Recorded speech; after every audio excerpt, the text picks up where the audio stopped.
मित्राणि, अद्य वयम् अष्टमकक्षायाः अध्ययनं प्रारम्भं कुर्मः। अष्टमकक्षायाः पाठ्यपुस्तकस्य रुचिरायाः प्रथमः पाठः सुभाषितानि इति, तस्य अध्ययनं कुर्मः।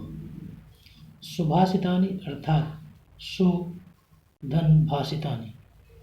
सु अर्थात सुंदर, मधुर, हितकर। भाषितानि अर्थात वचन, अर्थात सुंदर वचन। इस पाठ में सूक्ति मंजरी, नीति शतक, मनुस्मृति, शिशुपाल वध, पंचतंत्र आदि ग्रंथों से श्लोकों का संग्रह किया गया है। इनके माध्यम से जीवन के लिए हितकारी वचनों के बारे में हम सभी जानेंगे। सर्वप्रथम श्लोक का अध्ययन करते हैं।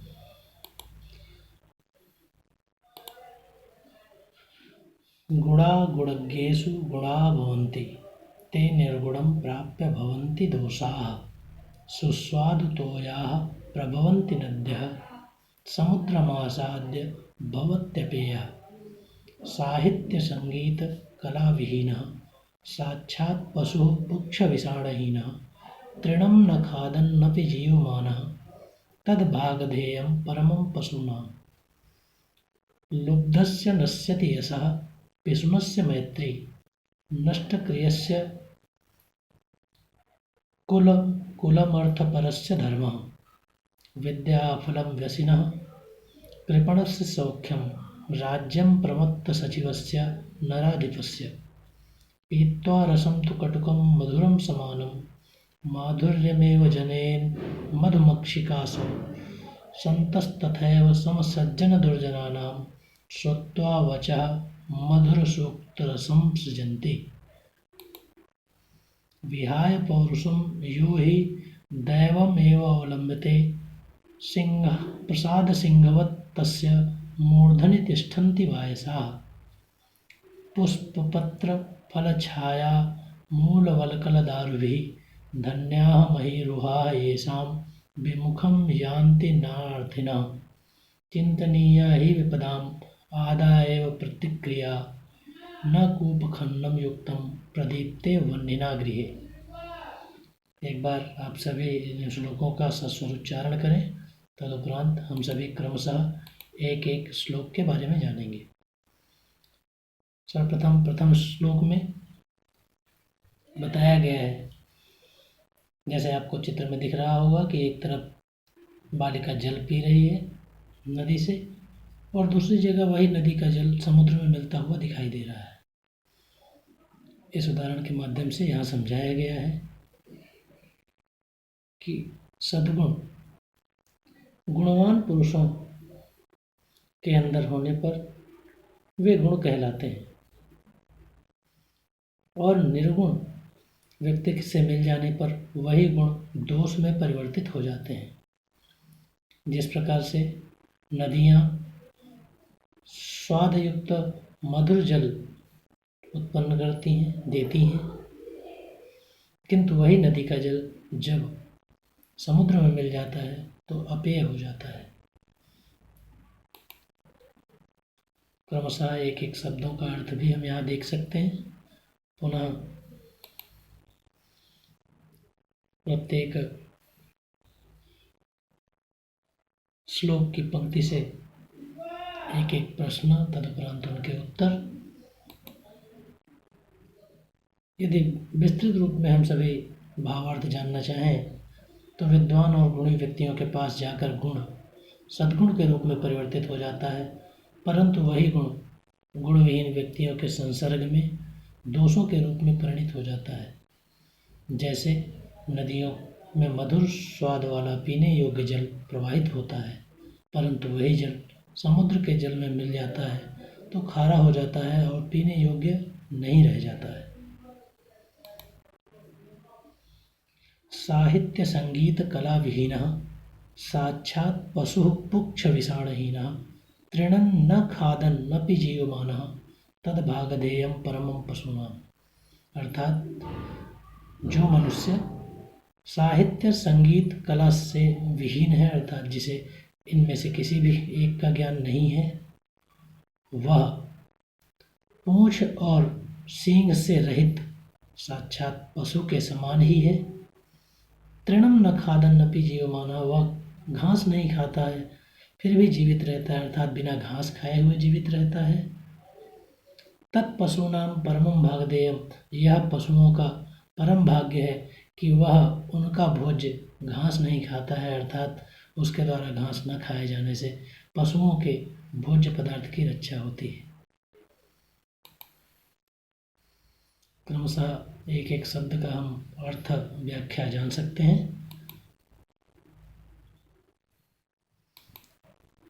पुनश्च प्रत्येक पंक्ति के आधार पर प्रश्न, जैसे पशुः कः भवति, तो साहित्य संगीत कला विहीनः जनः पशुः भवति।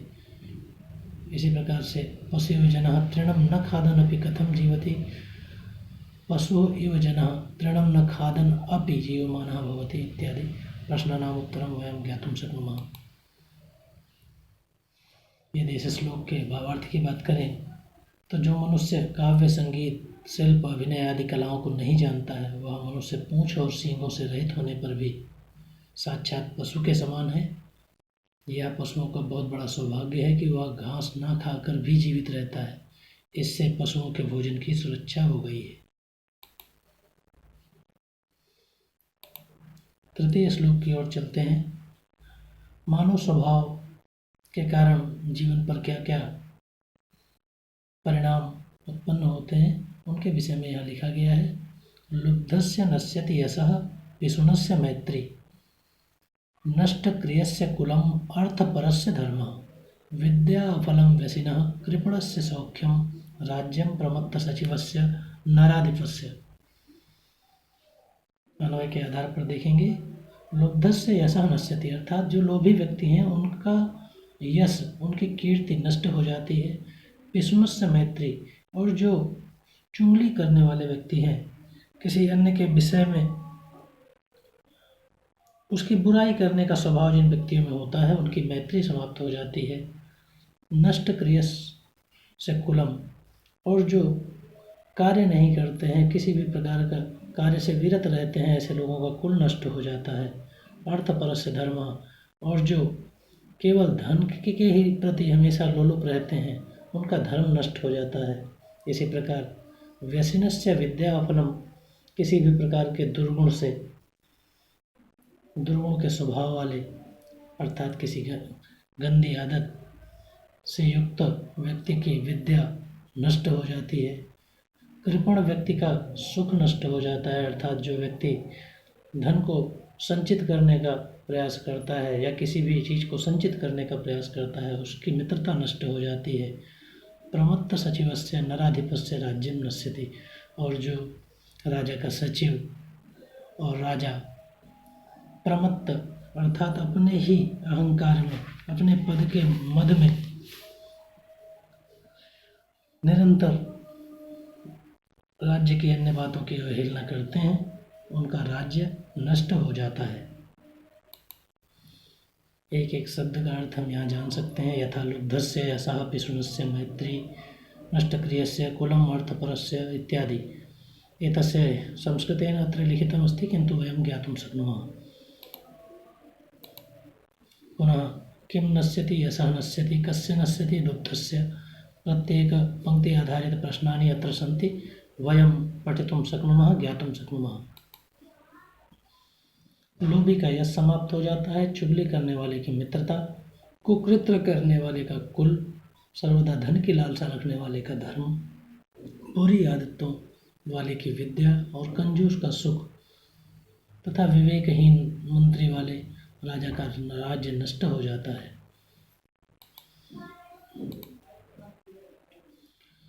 अगले श्लोक की ओर चलते हैं।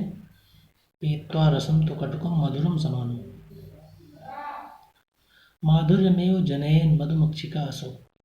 अन्वय के आधार पर यदि अर्थ देखें तो असौ, यह मधुमक्षिका तो, यह मधुमक्खी तो समान रूप से मधुर और कटुक रस पीती है, अर्थात यह मधुमक्खी समान रूप से मीठे और कड़वे रस को पीती है। किंतु माधुर्यम एव जनयति, मधु का ही निर्माण करती है जो मधुर होता है। उसी प्रकार से ही संत समान रूप से सज्जन और दुर्जनों की वाणी को सुनते हैं, किंतु मधुर सूक्तियों की ही रचना करते हैं, अर्थात मधुर वाणी में ही बोलते हैं। प्रत्येक पद का अर्थ हम यहाँ जान सकते हैं। इसी क्रम में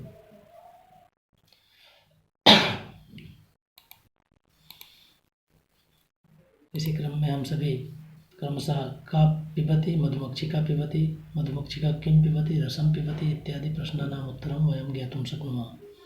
हम एक एक प्रश्न का उत्तर देख सकते हैं। जिस प्रकार से मधुमक्खी कड़वे व मीठे रस को पीकर मीठे का ही उत्पादन करती है, अर्थात शहद का ही उत्पादन करती है, उसी प्रकार संतजन सज्जनों व दुर्जनों की बातें सुनकर मीठी वाणी ही बोलते हैं।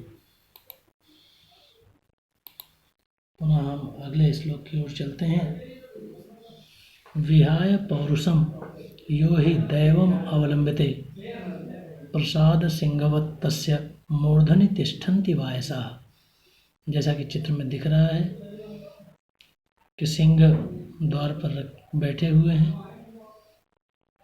और उनके मस्तक पर कौवे विराजमान हैं। यहाँ इस श्लोक के माध्यम से यह बताने का प्रयास किया जा रहा है कि जो पौरुष को छोड़कर, अपने कर्म को छोड़कर दैवम एवं अवलंबित है, देवता का ही आलम्बन करता है कि देव ही हमारी दशा ठीक करेंगे, वह महल के सामने स्थित सिंह के समान हो जाता है जिसके मस्तक पर कौवे बैठते हैं, अर्थात वह अपने से क्षुद्र प्राणी का भी प्रतिकार करने में सक्षम नहीं हो पाता है।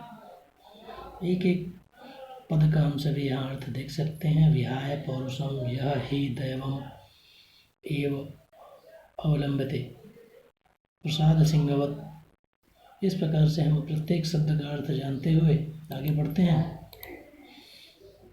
प्रत्येक के तिष्ठन्ति वायसाः, वायसाः कुत्र तिष्ठन्ति, मूर्धनि अर्थात मस्तक पर। इसी प्रकार से श्लोक की प्रत्येक पंक्ति पर आधारित हम एक एक प्रश्न का उत्तर जान सकते हैं।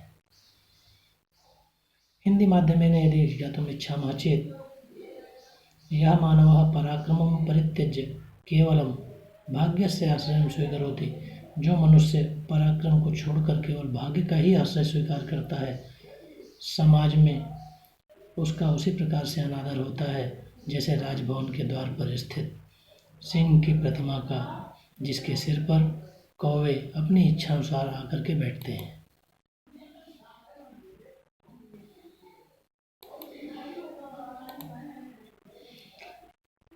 पुष्प पत्र फल छाया मूल वलकल दारुभिः धन्याः महीरुहा येषां विमुखम यान्ति न अर्थिनः। जैसा चित्र में दिखाई दे रहा है कि वृक्ष हमें क्या क्या प्रदान करते हैं, तो वृक्षों की महत्ता बताते हुए इस श्लोक में बताया गया है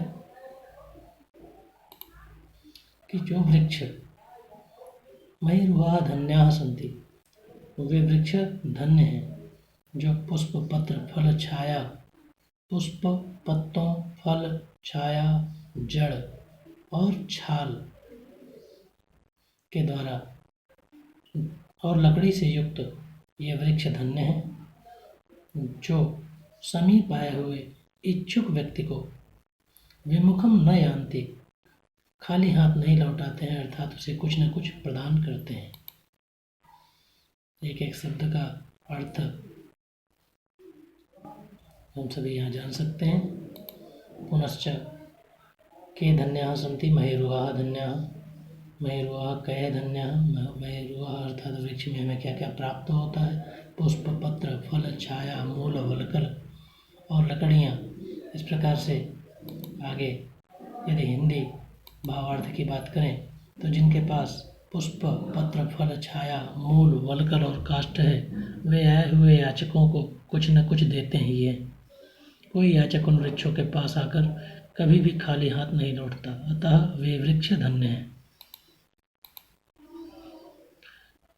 अगला श्लोक चिंतनीया ही विपदाम आदाय प्रतिक्रिया न कूपखननम युक्तम प्रदीप्ते वह्निना गृहे। जैसा चित्र में दिखाई दे रहा है कि घर में आग लगी हुई है और व्यक्ति तत्क्षण ही कुआं खोदने का प्रयत्न कर रहा है। तो इस प्रकार की युक्ति और विचार मानव जीवन के लिए उचित नहीं है, ऐसा इस श्लोक के माध्यम से बताया गया है। अन्वय के आधार पर देखते हैं। आदौ एव विपदाम ही प्रतिक्रियाः चिंतनीयाः भवन्ति, अर्थात विपत्ति के आने के पूर्व ही, प्रारंभ में ही विपत्ति के आने से पूर्व उसके लिए हमारी क्या प्रतिक्रिया होगी यह सोचना चाहिए। वह्निना प्रदीप्ते गृहे कूपखननम न युक्तम। जिस प्रकार से घर में आग लग जाने पर कुएं को खोदना प्रारंभ करना उचित नहीं होता है, उसी प्रकार से हमें विपत्ति आने के पूर्व ही उसके प्रति सचेत रहते हुए उससे बचने के उपाय सोच लेने चाहिए।